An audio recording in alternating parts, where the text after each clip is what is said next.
Hello everyone, एक बार फिर से आप सभी का क्रेजी जीके ट्रिक के डेली करंट अफेयर की सीरीज में स्वागत है। आइए शुरू करते हैं आज के हमारे डेली करंट अफेयर के सेशन को। बहुत ही इंटरेस्टिंग सेशन है, एक एक फैक्ट, एक एक क्वेश्चन एग्जाम ओरिएंटेड है। एंड तक सेशन को देखिएगा। हम डिस्कस करेंगे आज 5 नवंबर के सभी इंपॉर्टेंट करंट अफेयर को। ओके, पीडीएफ आपको कहां से लेना है? क्रेजी जीके ट्रिक एप्लीकेशन को आप चेकआउट कीजिए। डेली करंट अफेयर की पीडीएफ भी मिल जाएगी और डेली करंट अफेयर का मॉक टेस्ट भी आपको वहां पर अवेलेबल है, तो उसे भी लगाइएगा। फ्री ऑफ कॉस्ट है, तो फायदा उठाइए। और काफी सारी फ्री पीडीएफ भी आपको एप्लीकेशन पर मिलेगी, तो चेकआउट जरूर कीजिएगा। ओके, आइए शुरू करते हैं। 5 नवंबर के करंट अफेयर में सबसे पहला इंपॉर्टेंट करंट अफेयर देखेंगे। यहां पर हम नोट कीजिएगा, दादा Saheb Phalke international film festival awards 2025 में बेस्ट एक्टर का पुरस्कार किसने जीता है? देखिए, जब भी यहां पर दादा Saheb Phalke international film award की बात होती है ना, काफी स्टूडेंट कंफ्यूज होते हैं इस अवार्ड में। एक दादा Saheb Phalke award Indian government के द्वारा भी दिया जाता है। 2025 में दादा साहब फाल्के अवार्ड मोहनलाल को दिया गया। केरल के अभिनेता हैं, मलयालम फिल्म सिनेमा के, जानते होंगे आप, हमने बात भी की थी उनके बारे में। तो इसमें काफी कंफ्यूजन होता है स्टूडेंट को, तो आप याद रखिएगा यहां पर बात हो रही है Dada Saheb Phalke international film festival award की। ये प्राइवेट अवार्ड है ना, और जो हमारे लिए सबसे ज्यादा इंपॉर्टेंट होता है वो जो गवर्नमेंट देती है ना, वो इंपॉर्टेंट होता है। और वो लाइफ टाइम अचीवमेंट के लिए दिया जाता है सिनेमा के क्षेत्र में।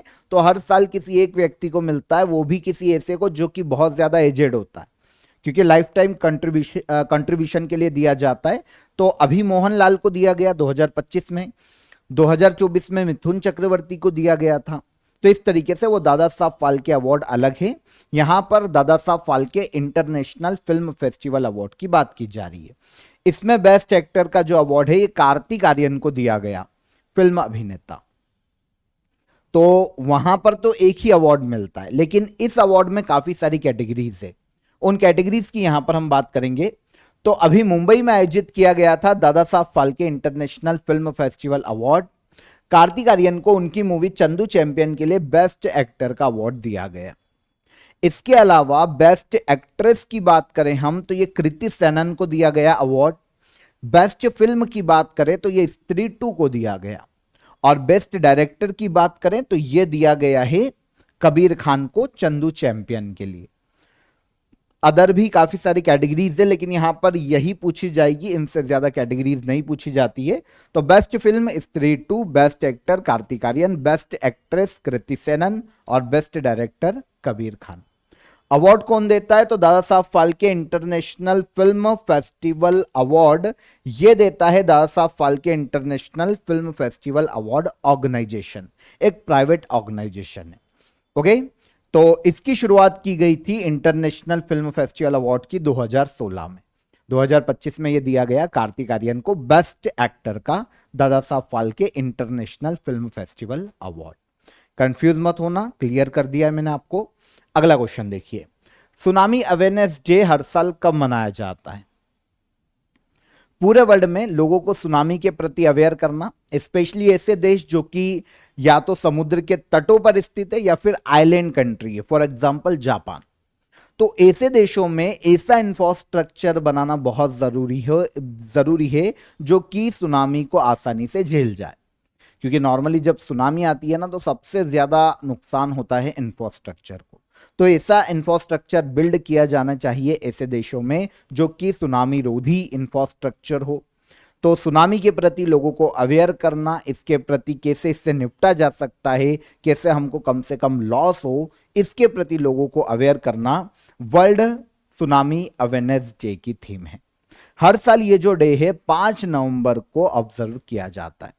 5 नवंबर को मनाया जाता है tsunami awareness day, world tsunami awareness day. और पहली बार इसकी शुरुआत यूनाइटेड नेशन जनरल असेंबली ने 2015 में की थी। 2015 से यह हर साल मनाया जा रहा है 5 नवंबर। 2025 की थीम की बात करते हैं तो be tsunami ready, invest in tsunami preparedness, यह थीम रखी गई है 2025 में वर्ल्ड सुनामी डे की या वर्ल्ड सुनामी अवेयरनेस डे की। 5 नवंबर को मनाया जाता है। रिसेंट जो अदर डे मनाए गए, स्पेशली अक्टूबर के एंड में, हमने डिस्कस तो किए थे पर यहां पर एक बार फिर से हम नजर डाल लेते हैं। तो 17 अक्टूबर को हमने लास्ट मंथ मनाया था international day for the eradication of poverty. Poverty को खत्म करने के लिए, पॉवर्टी उन्मूलन या गरीबी उन्मूलन के लिए अंतर्राष्ट्रीय दिवस। 20 अक्टूबर को वर्ल्ड स्टैटिस्टिक्स डे मनाया गया, विश्व सांख्यिकी दिवस। 24 अक्टूबर को यूनाइटेड नेशन डे मनाया जाता है, संयुक्त राष्ट्र दिवस। 24 अक्टूबर को वर्ल्ड डेवलपमेंट इंफॉर्मेशन डे के रूप में भी ऑब्जर्व किया जाता है। फिर 28 अक्टूबर को इंटरनेशनल एनिमेशन डे और 31 अक्टूबर को फाइनली नेशनल यूनिटी डे मनाया गया था। राष्ट्रीय एकता दिवस सरदार वल्लभ भाई पटेल की जन्मतिथि के दिन मनाया जाता है, 31 अक्टूबर को नेशनल यूनिटी डे। याद रहेगा। आगे आइए, प्रो कबड्डी लीग के 12th सीजन का विनर कौन बना है? प्रो कबड्डी लीग, यहां से एग्जाम में क्वेश्चन ऐसा भी पूछा गया है कि इसकी शुरुआत कब की गई थी, पहला एडिशन कब आयोजित किया गया? तो प्रो कबड्डी लीग का पहला एडिशन आयोजित किया गया था 2014 में। 2014 में यह आयोजित किया गया था। अभी 2025 में प्रो कबड्डी लीग का 12th सीजन आयोजित किया गया, 12वां सीजन है। और यहां पर फाइनल में दबंग दिल्ली ने पुनेरी पल्टन को हराकर प्रो कबड्डी लीग का 12वां सीजन जीता है। तो विनर हो जाता है दबंग दिल्ली और रनर अप हो जाता है पुनेरी पल्टन। डन, ठीक है। तो आयोजन कहां हुआ है? आयोजन नई दिल्ली में किया गया 12वें सीजन का प्रो कबड्डी लीग। यहां पर फाइनल में दबंग दिल्ली ने पुनेरी पल्टन को हराकर इसका खिताब जीता। और यहां पर यह दबंग दिल्ली का दूसरा खिताब है प्रो कबड्डी लीग का। 12 टीमों ने पार्टिसिपेट किया था 2025 में, नई दिल्ली में आयोजन किया गया। Dabang Delhi winner, Puneri Paltan runner up. आपको पता है जो पहली बार 2014 में आयोजित किया गया था ना, जब इसकी शुरुआत की गई थी, तो पहला प्रो कबड्डी लीग का खिताब जयपुर पिंक पैंथर ने जीता था। ये अभिषेक बच्चन की टीम है जो कि फिल्म अभिनेता है। तो जयपुर पिंक पैंथर ने पहला प्रो कबड्डी लीग का खिताब जीता था और उस वक्त रनर अप रही थी यू मुंबा की टीम। 2014 में शुरू। सबसे ज्यादा सक्सेसफुल टीम की बात करें तो ये पटना पायरेट्स है, जिन्होंने 3 बार प्रो कबड्डी लीग का खिताब जीता है, पटना पायरेट्स।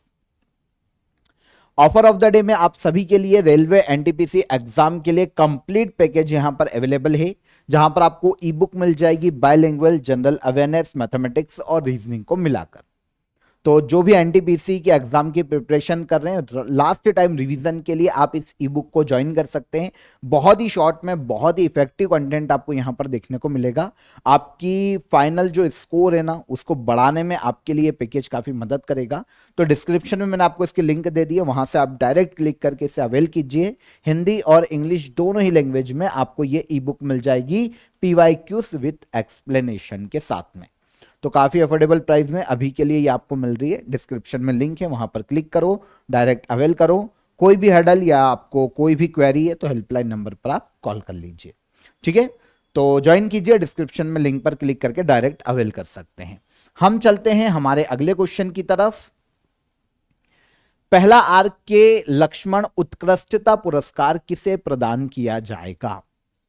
RK लक्ष्मण एक बहुत ही फेमस कार्टूनिस्ट थे, है ना। उनका एक कॉमन मैन कार्टून बहुत फेमस था, अभी हम देखेंगे, उसकी इमेज भी देखेंगे। तो RK लक्ष्मण की याद में, उनके सम्मान में, उनकी जो फैमिली है ना, उन्होंने एक फाउंडेशन बनाया है और उनकी फैमिली के द्वारा RK लक्ष्मण अवार्ड दिया जा रहा है, RK Laxman award for excellence या फिर RK लक्ष्मण उत्कृष्टता पुरस्कार। और यह पहली बार दिया गया फिल्म अभिनेता आमिर खान को। इसी मंथ के एंड में आमिर खान को सम्मानित किया जाएगा पुणे में, अभी अनाउंस किया गया है, पुणे में आमिर खान को यह अवार्ड दिया जाएगा इंडियन सिनेमा में इनके योगदान के लिए। पहला एडिशन है, पहला संस्करण है अवार्ड का, इसीलिए हमको याद रखना पड़ेगा। तो आमिर खान को दिया जा रहा है RK Laxman award for excellence. किसके सम्मान में? RK लक्ष्मण के सम्मान में। ये कर्नाटका से आते हैं, इंडियन कार्टूनिस्ट, बहुत ही फेमस। टाइम्स ऑफ इंडिया के लिए भी काफी समय तक इन्होंने कार्टून्स बनाए हैं और इनमें एक बहुत ही इंपॉर्टेंट कार्टून जो इनका काफी फेमस रहा, द कॉमन मैन। ये कार्टून इन्होंने बनाया था, कॉमन मैन का कार्टून है, जो कि अपने RK नारायण लक्ष्मण क्या करते थे, अपने कार्टून के माध्यम से, RK लक्ष्मण है ये, है ना, अपने कार्टून के माध्यम से रोज जो भ्रष्टाचार हो रहा है, करप्शन या फिर जो दैनिक मुद्दे हैं आम आदमी के जीवन पर जो इफेक्ट करते हैं, जो उनके जीवन को संघर्ष रत बनाते हैं, उन पर ये प्रकाश डालते थे, उनकी आलोचना करते थे। तो ये आम आदमी के कार्टून का यूज करते थे। ये जो कार्टून है ना, द कॉमन मैन के नाम से बहुत ही फेमस कार्टून रहा है। आर के लक्ष्मण का कार्टून है। यहां पर एक और इंटरेस्टिंग फैक्ट कि इनके बड़े भाई थे आर के नारायण, आपने नाम सुना होगा। एक दूरदर्शन पर एक कार्यक्रम आता था, अभी जो आफ्टर 2000 के बाद जो जन्मे ना, शायद उनको ना पता हो, लेकिन 90s के जो बच्चे हैं उनको पता होगा, मालगुडी डेज। ये एक प्रोग्राम आता था दूरदर्शन पर। तो मालगुडी डेज की रचना की थी आर के नारायण ने, और उनके भाई हैं छोटे आर के लक्ष्मण। ये कर्नाटका से आते हैं, इंडियन कार्टूनिस्ट। ठीक है। आर के लक्ष्मण को जो अवार्ड मिले हैं उनमें आर के लक्ष्मण को 1973 में पद्म भूषण से सम्मानित किया जा चुका है। आगे चलकर 2005 में इनको पद्म विभूषण दिया गया था, और रेमन मैग्सेसे अवार्ड आर के लक्ष्मण को 1984 में दिया जा चुका है। आमिर खान महाराष्ट्र से हैं, इंडियन एक्टर। इनको दो बड़े अवार्ड अगर हम देखें तो पद्मश्री 2003 में और पद्म भूषण 2010 में दिया जा चुका है आमिर खान को। ठीक है, ये दो बड़े अवार्ड है, तो इनको आप याद रखिए। आगे चलें तो आर के लक्ष्मण उत्कृष्टता पुरस्कार पहली बार किसे दिया गया? आमिर खान को। रक्षा लेखा के नए महानियंत्रक के रूप में किसे नियुक्त किया गया है? यह है controller general of defence account. यह अपॉइंट किए गए हैं विश्वजीत सहाय। ओके, तो विश्वजीत सहाय को हाल ही में अपॉइंट किया गया है भारत में controller general of defence account.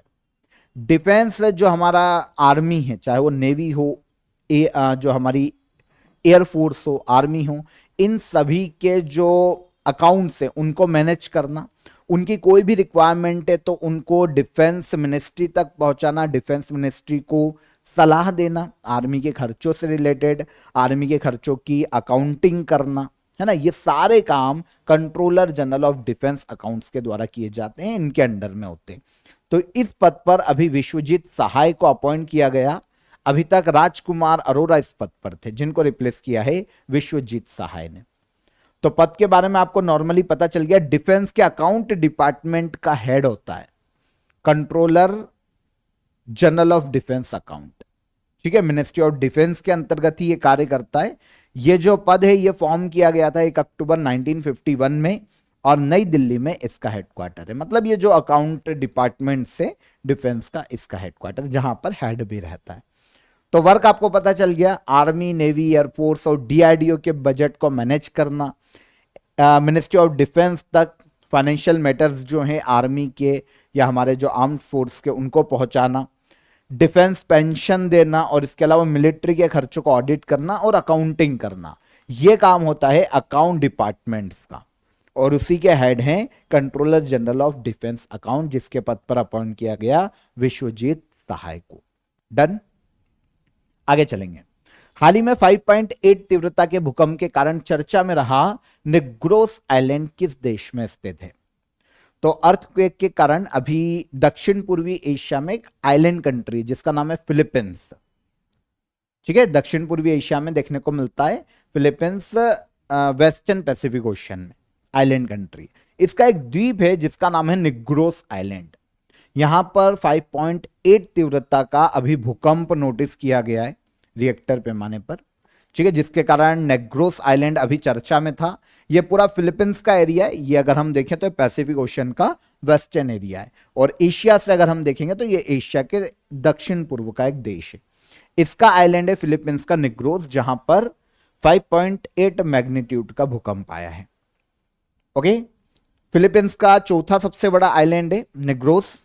यहां पर रहने वाले जो लोग हैं उनको निग्रेंसेस कहा जाता है, क्योंकि निग्रोस आइलैंड पर रहते हैं। लोकेशन फिलीपींस का है। एरिया है इस आइलैंड का 13,309 किलोमीटर स्क्वायर लगभग, और हाईएस्ट पॉइंट एक वॉल्केनो इस द्वीप का, जिसे कहा जाता है कैनलोन वॉल्केनो। यह भी एक क्वेश्चन बनता है कि कैनलोन वॉल्केनो किस देश में है? तो ये फिलीपींस का वॉल्केनो। यह भी काफी सुर्खियों में रहता है वॉल्केनो, तो आपको पता होना चाहिए। तो फिलीपींस में कैनलोन वॉल्केनो नेग्रोस आइलैंड पर है, और इसी आइलैंड पर 5.8 मैग्नीट्यूड का भूकंप आया है। फिलीपींस की कैपिटल है मनीला। बोंगबोंग मार्कोस यहाँ के प्रेसिडेंट है। रिसेंटली अर्थक्वेक के कारण जो आइलैंड चर्चा में रहे कुछ समय में, एक है मिंडानाओ आइलैंड। ये भी फिलीपींस का आइलैंड है जिस पर कुछ समय पहले जब पैसिफिक ओशियन में काफी सारी हमें भूकंपी गतिविधियां देखने को मिल रही थी, तब ये आइलैंड में लगभग अधिकतर में हमें अर्थक्वेक देखने को मिला था। तो मिंडानाओ आइलैंड ये फिलीपींस का, यहां पर 7.3 मैग्नीट्यूड का भूकंप आया था। फिर कमचटका पेनिसुला, ये रशिया के पूर्व में देखने को मिलता है। कमचटका पेनिसुला रशिया का है पैसिफिक ओशन में, तो यहां पर 8.8 मैग्नीट्यूड का भूकंप आया था। फिर टोंगा कंट्री या टोंगा आइलैंड 6.2 मैग्नीट्यूड का अर्थक्वेक आया था। और सुलावेसी आइलैंड इंडोनेशिया में है जहां पर 5.8 मैग्नीट्यूड का अर्थक्वेक देखने को मिला है। ओके, तो ये अदर आइलैंड है, याद रखिएगा। दुनिया का सबसे बड़ा पुरातात्विक संग्रहालय किस देश में खोला गया है? दुनिया का सबसे बड़ा आर्कियोलॉजिकल म्यूजियम ये खोला गया है इजिप्ट में।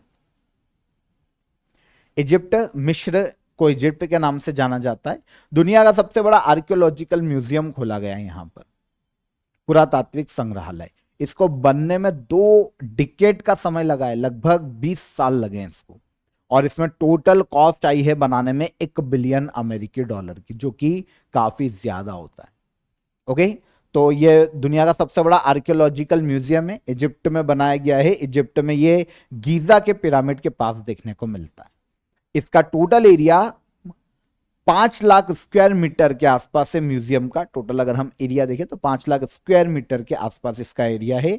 इजिप्ट अफ्रीकन कंट्री है, अफ्रीका के हमें उत्तर पूर्व में देखने को मिलता है इजिप्ट, ठीक है ना, जिसकी कैपिटल है कायरो। नील नदी के तट पर बसा हुआ शहर है कायरो, याद रखना। नील नदी के तट पर बसा हुआ सबसे बड़ा शहर, इजिप्ट की कैपिटल कायरो। अब्देल फतह अल सीसी यहाँ के प्रेसिडेंट है और मुस्तफा माडबौली यहाँ के पीएम के पद पर हैं। और यहीं पर वर्ल्ड का सबसे बड़ा आर्कियोलॉजिकल म्यूजियम खोला गया है।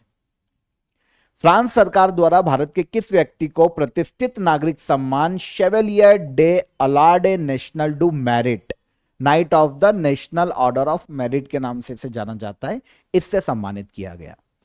फ्रांस का एक सिविलियन ऑनर है जो कि मिलिट्री के लोगों को भी दिया जाता है और सिविलियंस को भी दिया जाता है, फ्रांस का है, जिसका नाम है Chevalier de l'Ordre National du merit. ठीक है, यह अवार्ड दिया गया है भारत के सुनील कांत मुंजाल को। ऐसा कोई भी व्यक्ति जो इंडिया फ्रांस के बीच में सहयोग को बढ़ावा देता है, इंडिया फ्रांस के बीच में पार्टनरशिप को बढ़ावा देने के लिए काम करे, उसे यह सिविलियन ऑनर दिया जा सकता है। तो भारत में हीरो एंटरप्राइजेस के चेयरमैन है वर्तमान में सुनील कांत मुंजाल। इनको फ्रांस के द्वारा अपने यहां के इस सर्वोच्च सिविलियन ऑनर से सम्मानित किया गया है। ठीक है, फ्रांस सरकार के द्वारा दिया जाने वाला सबसे बड़ा सिविलियन ऑनर है। अवार्ड सुनील कांत मुंजाल को भारत और फ्रांस के बीच में जो रिलेशन है उनको बढ़ाने के लिए दिया गया है। भारत में जो फ्रांस के एम्बेसडर है वर्तमान में, उन्होंने सम्मानित किया है। वैसे देश पूछा जाएगा तो फ्रांस का अवार्ड है और फ्रांस ने दिया है। सुनील कांत मुंजाल को अपने यहाँ का सर्वोच्च सिविलियन ऑनर शेवेलियर डे अलार्ड National du merit.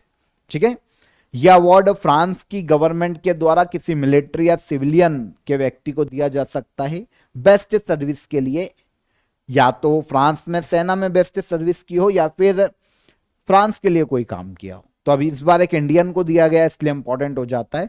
France government ये अवार्ड देती है और 1963 में इस अवार्ड को शुरू किया गया था। यहां पर सुनील कांत मुंजाल के बारे में आपको बता चुका हूं। इंडियन है, पंजाब से आते हैं और हीरो एंटरप्राइजेस के वर्तमान में चेयरमैन है।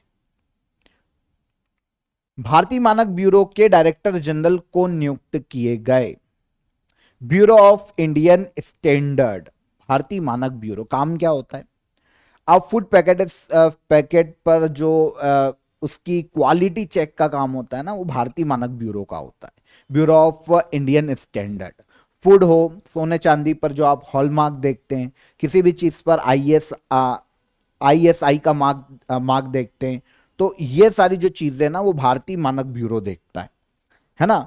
तो तो इसे ब्यूरो ऑफ इंडियन स्टैंडर्ड कहा जाता है। चीजों को लेकर स्टैंडर्ड से रिलेटेड पॉलिसीज बनाना, स्टैंडर्ड को सेट करना या फिर चीजों की निगरानी करना, ये सारे काम भारतीय मानक ब्यूरो के होते हैं। इसके डायरेक्टर जनरल के रूप में हाल ही में अपॉइंट किया गया संजय गर्ग को। ठीक है, तो संजय गर्ग हैं, ये हाल ही में ब्यूरो ऑफ इंडियन स्टैंडर्ड के नए डायरेक्टर जनरल नियुक्त किए गए। इस पद के लिए इन्होंने प्रमोद कुमार तिवारी को रिप्लेस किया है। संजय गर्ग नॉर्मली केरला से आते हैं और 1994 बैच के एक आईएएस ऑफिसर है। आईएएस हैं, केरला से बिलोंग करते हैं normally. Sanjay Garg bureau of Indian standard के वर्तमान में नए अध्यक्ष, डायरेक्टर जनरल, अध्यक्ष नहीं बोलेंगे, डायरेक्टर जनरल। यह संस्था ब्यूरो ऑफ इंडियन स्टैंडर्ड एक स्टेचुरी बॉडी है, क्योंकि एक्ट के माध्यम से इसको बनाया गया है। Bureau of Indian standard act 2016 में लाया गया था और इसके माध्यम से इसको रेगुलेट किया जाता है। हालांकि फॉर्मेशन काफी पहले हो चुका था 1986 में। Ministry, department of consumer affair, ministry of consumer, ये रेगुलेट करता है, इसके अंतर्गत ये संस्था काम करती है। और वर्क वही electronics item, food, construction, textile, medical devices, services, इनके स्टैंडर्ड बनाने का काम, प्रोडक्ट को ISI मार्क देना या फिर गोल्ड और ज्वेलरी पर हॉल मार्क देना, ये सारे काम हैं ब्यूरो ऑफ इंडियन स्टैंडर्ड के। Ministry of consumer affair, food and public distribution के अंतर्गत यह संस्था काम करती है। ठीक है, मिनिस्ट्री पूछे तो यह है department of consumer affair, ministry of consumer affair के अंतर्गत कार्य करता है। आगे चलें, लास्ट क्वेश्चन। प्रधानमंत्री नरेंद्र मोदी के द्वारा 3 नवंबर 2025 को नई दिल्ली में लॉन्च की गई रिसर्च डेवलपमेंट एंड इनोवेशन योजना का बजट क्या है? भारत के पीएम ने 3 नवंबर को नई दिल्ली में एक स्कीम को लॉन्च किया है, research development and innovation scheme, जिसका बजट अनाउंस किया गया है 1 लाख करोड़ रुपए। प्राइवेट सेक्टर में रिसर्च एंड इनोवेशन को बढ़ावा देना इस स्कीम का मुख्य उद्देश्य है। भारत में रिसर्च एंड डेवलपमेंट को बढ़ावा देना, प्राइवेट इन्वेस्टमेंट को बढ़ावा देना रिसर्च और डेवलपमेंट के लिए, यह उद्देश्य है research development and innovation scheme को लॉन्च किए जाने का। 1 लाख करोड़ रुपए इसका बजट रखा गया। देखिए, अभी पहली बार एक कॉन्फ्रेंस आयोजित की जा रही है, emerging science technology and innovation conclave. यह पहली बार ही आयोजित की जा रही है, तो इसी में इस स्कीम को लॉन्च किया गया। अगर हम कॉन्फ्रेंस की बात करें कि कॉन्फ्रेंस का उद्देश्य क्या है, emerging science and technology and innovation conclave, तो भारत में साइंस एंड टेक्नोलॉजी को बढ़ावा देना, इस पर चर्चा करना, क्या हर्डल्स हैं साइंस एंड टेक्नोलॉजी के क्षेत्र में, इन सभी मुद्दों पर बात करने के लिए इस कॉन्क्लेव को आयोजित किया गया था। और यहीं पर नई दिल्ली में research development and innovation scheme को लॉन्च किया गया। 1 लाख करोड़ रुपए इसका बजट रखा गया है। भारत में department of science and technology, इसके द्वारा इंप्लीमेंट किया जाएगा पूरे प्रोजेक्ट को, योजना को, और 1 लाख करोड़ रुपए खर्च किए जाएंगे। योजना के तहत क्या होगा? प्राइवेट सेक्टर के द्वारा बनाए जा रहे इंपॉर्टेंट प्रोजेक्ट में इन्वेस्टमेंट किया जाएगा, इन्वेस्टमेंट बढ़ाया जाएगा, ताकि प्राइवेट जो सेक्टर है वो भी इनोवेशन और रिसर्च के लिए काम कर पाए। प्राइवेट प्रोजेक्ट में अलग अलग तरीके से गवर्नमेंट फंडिंग देगी। कम रेट्स पर long term loan private sector को दिया जाएगा। एक ऐसा फंड बनाया जाएगा जो कि अनुसंधान नेशनल रिसर्च फाउंडेशन के कंट्रोल में होगा, और ये जो फाउंडेशन है अनुसंधान नेशनल रिसर्च फाउंडेशन, ये किसी भी प्राइवेट सेक्टर को लोन दे पाएगी ताकि वो रिसर्च और इनोवेशन के लिए काम कर पाए। ठीक है, लॉन्ग टर्म, शॉर्ट टर्म ऐसे लोन दिए जा सके। स्कीम में ग्रांट्स या शॉर्ट टर्म लोन नहीं दिए जाएंगे, लॉन्ग टर्म लोन नॉर्मली दिए जाएंगे। ठीक है, अनुसंधान नेशनल रिसर्च फाउंडेशन, ये भी एक स्टैट्यूटरी बॉडी है। पार्लियामेंट में बिल के माध्यम से इसकी स्थापना की गई थी, जिसके पास फंडिंग पर कंट्रोल होगा।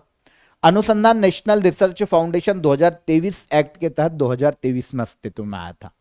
50,000 करोड़ रुपए 5 साल के लिए इसको दिए गए हैं बजट के तौर पर, ताकि ये आगे इनोवेशन और रिसर्च के लिए काम कर पाए। अच्छा, काम क्या है? अगर हम अनुसंधान नेशनल रिसर्च फाउंडेशन की बात करें, किस संस्था का क्या काम है जो कि फंडिंग को कंट्रोल करेगा, तो यह संस्था पूरे भारत में जो यूनिवर्सिटीज हैं, जो कॉलेजेस हैं, रिसर्च इंस्टीट्यूशन है, लेबोरेटरीज हैं, उनमें रिसर्च और इनोवेशन को बढ़ावा देने के लिए ही काम करती है। इसकी स्थापना 2023 में 50,000 करोड़ रुपए का बजट दिया जा चुका था जब इसका गठन किया गया 5 साल के लिए, कि 5 साल में आप खर्च करो इनोवेशन और रिसर्च पर। तो यह संस्था कंट्रोल करेगी फंड किस योजना का, research development and innovation scheme का। ठीक है, तो आई होप समझ में आएगा। तो टोटल बजट कितना है research development and innovation scheme का, 1 लाख करोड़ रुपए।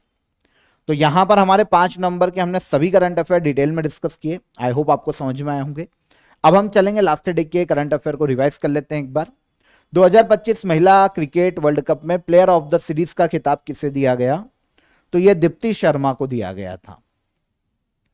फिर सेकेंड क्वेश्चन था हमारा, world justice project rule of law index में भारत की रैंक क्या है, तो ये 86 रैंक है इंडिया की।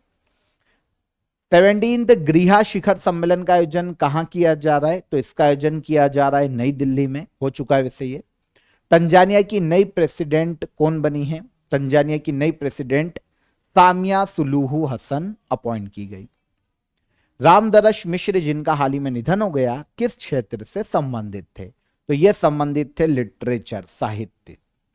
हाल ही में सेवानिवृत्ति की घोषणा करने वाले रोहन बोपन्ना किस खेल से संबंधित थे, तो ये संबंधित है रोहन बोपन्ना टेनिस से। Defence research and development laboratories का नया निदेशक किससे नियुक्त किया गया, तो यह नियुक्त किया गया अंकाथी राजू को। अंतरराष्ट्रीय बायोस्फीयर से रिजर्व दिवस हर साल कब मनाया जाता है, ये 3 नवंबर को मनाया जाता है। 2025 एशियाई युवा खेलों की पदक तालिका में भारत की रैंक क्या रही, तो ये रही 6th रैंक। और लास्ट क्वेश्चन था, भारत द्वारा आयोजित बहुराष्ट्रीय नौसैनिक अभ्यास मिलान का आयोजन कहां पर किया जाएगा, तो इसका आयोजन किया जाएगा विशाखापट्टनम आंध्र प्रदेश में। ठीक है, तो ये हमारे कल के सेशन के करंट अफेयर रिवाइज हो जाते हैं, हमने रिवाइज कर लिए। अब हम चलते हैं क्वेश्चन ऑफ द डे का आंसर ले लेते हैं। देखिए कल के क्वेश्चन क्या थे, सचिन तेंदुलकर का स्टेच्यू किस स्टेडियम में लगाया गया है, तो सचिन तेंदुलकर का स्टेच्यू लगाया गया है वानखेड़े स्टेडियम में। दूसरा रोहिणी नैयर अवार्ड किसे प्रदान किया गया, दूसरा रोहिणी नैयर अवार्ड दिया गया है दीनानाथ राजपूत को। रणजी ट्रॉफी 2025 का खिताब किसने जीता, रणजी ट्रॉफी 2025 का खिताब जीता विदर्भ की क्रिकेट टीम ने। ये तीनों क्वेश्चन के हमारे आंसर। अब आज के लिए क्वेश्चन ऑफ द डे देखें, ह्यूमन डेवलपमेंट इंडेक्स कौन सी संस्था जारी करती है। पहला क्वेश्चन, अंतरराष्ट्रीय सौर गठबंधन की स्थापना कब हुई थी, और विश्व स्वास्थ्य संगठन का हेडक्वार्टर कहां पर स्थित है। ये तीनों क्वेश्चन है हमारे, कमेंट में आंसर कीजिएगा तीनों क्वेश्चन के। सेशन कैसा लगा ये भी बताइए। सेशन पसंद आया हो तो वीडियो को लाइक और शेयर कर दीजिए, और चैनल पर पहली बार आए हो तो चैनल को सब्सक्राइब कर लो। ठीक है, कल फिर मुलाकात करेंगे, तब तक ख्याल रखिए अपना। जय हिंद, जय भारत।